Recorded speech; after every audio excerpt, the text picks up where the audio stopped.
الحمد لله رب العالمين والصلاة والسلام على أشرف الأنبياء والمرسلين محمد وعلى آلہ وأصحابہ اجمعین اما بعد۔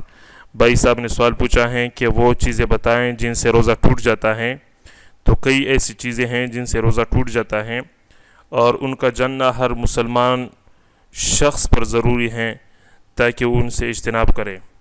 تو سب سے پہلی چیز وہ ہے جماع کرنا۔ اگر کوئی بندہ اپنی بیوی سے جماع کر لے روزے کی حالت میں تو اس کا روزہ ٹوٹ جائے گا اور اس پر کفارہ ہے، یا تو وہ غلام آزاد کرے یا وہ 2 مہینے کی مسلسل روزے رکھے اور یا 60 مسکینوں کو کھانا کھلائے، اور جو ایک دن ہے اس کی قضا وہ خود دے گا۔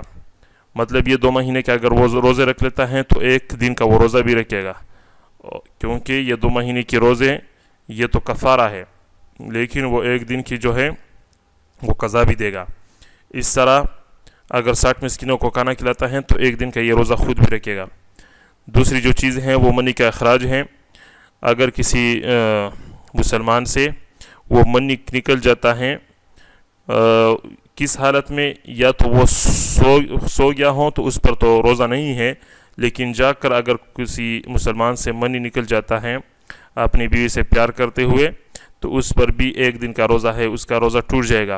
اس طرح جو بندہ کھانا کھا لیتا ہے یا پی لیتا ہے قصداً ارادتاً عمداً تو اس پر بھی روزہ ہے، اور اگر وہ بھول کر اسے پتہ نہ ہو اور وہ کھانا کھائے یا پیے تو اس پر روزہ نہیں، کیونکہ نبی اکرم صلی اللہ علیہ وسلم کی حدیث ہے اذا نسی فاکل وشرب فلیتم صومہ، جس نے بھول کر کھانا کھایا یا پی لیا تو وہ روزہ مکمل کرے۔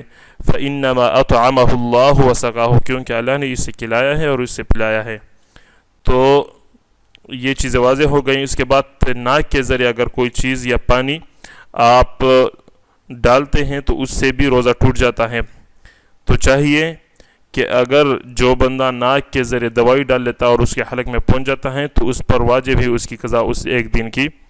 اس طرح انجیکشن لگوانا، ڈراپ لگوانا، وہ ڈراپ وہ انجیکشن جو اس کے معدے کو تقویت دے اس سے بھی روزہ ٹوٹ جاتا ہے اور وہ بھی 1 دن کی قضا دے گا۔ اس طرح اگر کوئی مسلمان بار بار الٹیاں کر دیتا ہے جان بوجھ کر تو اس پر بھی روزہ ٹوٹ جاتا ہے، جس طرح نبی اکرم صلی اللہ علیہ وسلم کی حدیث ہے۔ نبی اکرم صلی اللہ علیہ وسلم فرماتے ہیں من ذرعہ القیء فلیس علیہ قضاء ومن استقاء عمدا فلیقضہ۔ تو جو نبی اکرم صلی اللہ علیہ وسلم کی حدیث میں نے بیان کی اس کا معنی یہ ہے کہ اگر کوئی بندہ خود بخود کے آ جاتی ہیں تو اس پر قضا نہیں، اور جو بندہ قصداً کر لیتا ہے تو اس پر قضا ہے۔ تو ان چیزوں سے ہمیں بچنا چاہیے اور ان چیزوں سے روزہ ٹوٹ جاتا ہے۔ اللہ تعالی عمل کرنے کی توفیق عطا فرمائے۔ السلام علیکم ورحمۃ اللہ وبرکاتہ۔